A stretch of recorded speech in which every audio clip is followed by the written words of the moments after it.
1991 সালের 24 জুন মুক্তিপ্রাপ্ত SS productions লিমিটেডের প্রযোজনা ও পরিবেশনায় শাবানা নিবেদিত এবং ফয়েজ চৌধুরী পরিচালিত পঞ্চম বা শেষ বাংলাদেশি চলচ্চিত্র রাজার মেয়ে বেদেনী। এতে প্রধান সহকারী পরিচালক দ্বয় হলেন হাবিবুর রহমান ও বায়েজিদ রহমান। বিশেষ দৃশ্য পরিচালনায় ছিলেন মোসলেম ও আরমান। এই চলচ্চিত্রে অভিনয়ের পাশাপাশি আশিস কুমার লোহ সংলাপ লেখেন।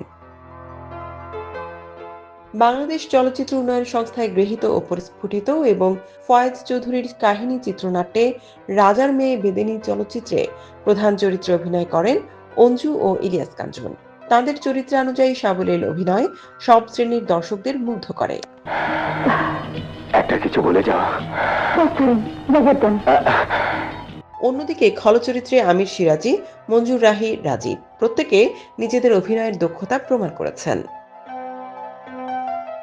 এছাড়া রাজার মেয়ে বেদেনীতে মোস্তফা, শওকত আকবর, কায়েস, আক্তার হোসেন, সাইফুদ্দিন, দিলদার, আজিজ, এমদাদুল, নারায়ণ চক্রবর্তী, ওয়াকার, নাজমা সুলতানা, সুষমা, সেতার আহমেদ, রিনা খান, ঝর্ণা, মনোহরা, ডলি বড়ুয়া, লিপি, অতিথি শিল্পী ফখরুল হাসান বৈরাগী সহ অভিনয় করেন আরও অনেকে।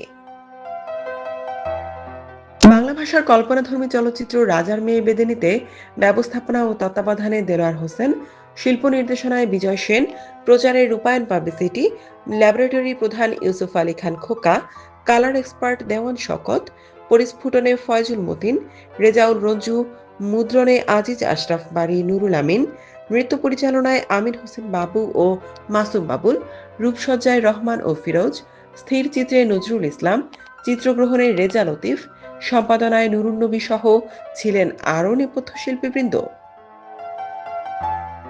রাজার মেয়ে বেদেনী চলচ্চিত্রে শব্দগ্রহণ ও শব্দ পুনঃসংযোজনে মফিজুল হক, যন্ত্রসঙ্গীতে ঢাকা অর্কেস্ট্রা।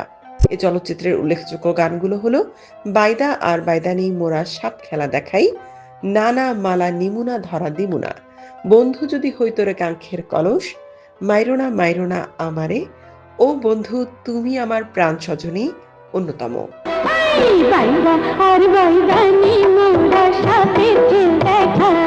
এসব গানে নেপথ্যে কণ্ঠ দেন সাবিনা ইয়াসমিন, রুনা লায়লা, আব্দুল হাদী ও এন্ড্রু কিশোর।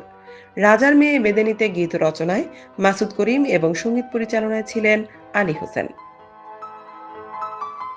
রাজার মেয়ে বেদেনী চলচ্চিত্র থেকে শিক্ষণীয় বিষয় হলো মানুষের মধ্যে উঁচু নিচু কোনো প্রভেদ নেই। মানুষ হিসেবে সে সবার কাছে সমান সম্মানের। তাকে জাতি, ধর্ম ও বর্ণের দোহাই দিয়ে আলাদা করার কোনো সুযোগ নেই।